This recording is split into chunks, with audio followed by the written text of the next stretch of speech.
अस्सलाम वालेकुम friends, welcome back to top smarties drama serial Tere बिन।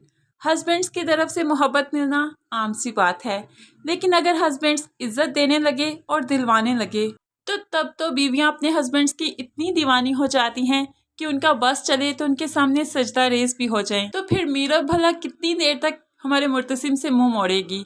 यहाँ पर तो उसने कोई कसर नहीं छोड़ी इसे इज्जत दिलवाने की। सुबह उठकर माँ को सलाम तक नहीं किया। जिंदगी में पहली दफा सिर्फ अपनी बीवी की वजह से किसे थप्पड़ क्यों मारा। उसे सजा देने का हक सिर्फ मेरा है, मैं उसका शौहर हूँ, आपका कोई हक नहीं। ऐसे में माँ भी सोच में पड़ जाती है कि अगर ये इकलौता बेटा हाथ से निकल गया तो क्या करूंगी। बहुत सोचने के बाद अब मीरब को बुलवा लिया जाता है।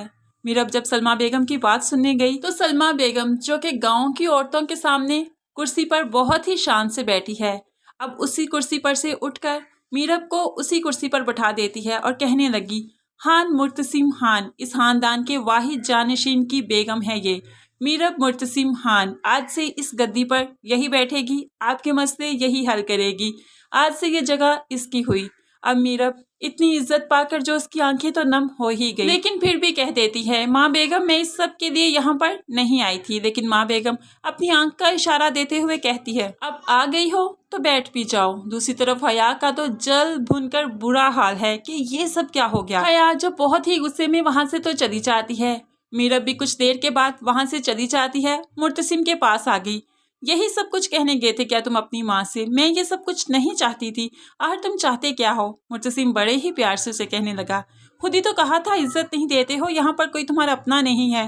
अब पता चला ना कितनी इज्जत दे दी मैंने तुम्हें। अब मुर्तसिम बहुत ही मोहब्बत से जो उसकी आंखों में आंखें डाले खड़ा है और उसके आगे आने की कोशिश करता है कि मेरा पीछे पीछे हटती गई, ये क्या कर रहे हो। मुस्कुराते हुए कहने लगा, क्या देखने का हक भी नहीं? तुम्हें देख भी नहीं सकता क्या?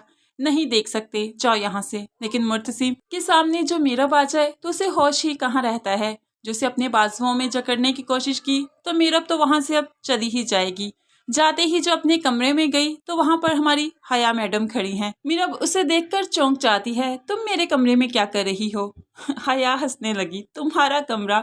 मैं जानती हूँ तुम दोनों के दरमियान में कोई भी फिजिकल रिलेशन नहीं है, तुम दोनों तो सिर्फ नाम नेहाद मियाँ बीवी हो। अब मीरब को गुस्सा आ गया, ये हमारा पर्सनल मैटर है, तुम्हें या किसी और को भी इसमें बोलने की इजाजत नहीं है। अब हया इतराते हुए कहने लगी, याद रखना बहुत जल्द ये सब कुछ मेरा होगा। जिस शान से तुम इस गद्दी पर बैठी थी या इस कमरे में रहती हो, बहुत जल्द ये सब कुछ मैं हासिल कर लूंगी। मीरब उसे कहने लगी, बहुत शौक से मिस हया, मुझे भी इस सब का कोई शौक नहीं। मैं बहुत खुश होंगी कि जब तुम ये सब कुछ हासिल कर लोगी। लेकिन यहाँ पे मुर्तसिम जो कि मीरब का दीवाना हो चुका है, वो भला हया की तरफ कैसे पलटेगा? अब तो ये मीरब को ही तो मुर्तसिम की तरफ पलटना पड़ेगा। फ्रेंड्स, जो मुर्तसिम मीरब को इतनी मोहब्बत के साथ इतनी इज्जत भी दे रहा है, कैसा लग रहा है आपको? जरूर कमेंट्स में बताइएगा। वीडियो अच्छी लगी लाइक शेयर जरूर कीजिएगा। मजीद वीडियोस के लिए चैनल को सब्सक्राइब करके साथ ही बेल का नोटिफिकेशन प्रेस करना मत भूलिएगा, ताकि मेरी हर आने वाली वीडियो बहुत आसानी से देख सकें। दुआओं में याद रखिएगा, अपना बहुत सारा ख्याल रखिएगा। नई वीडियो तक के लिए अल्लाह हाफिज।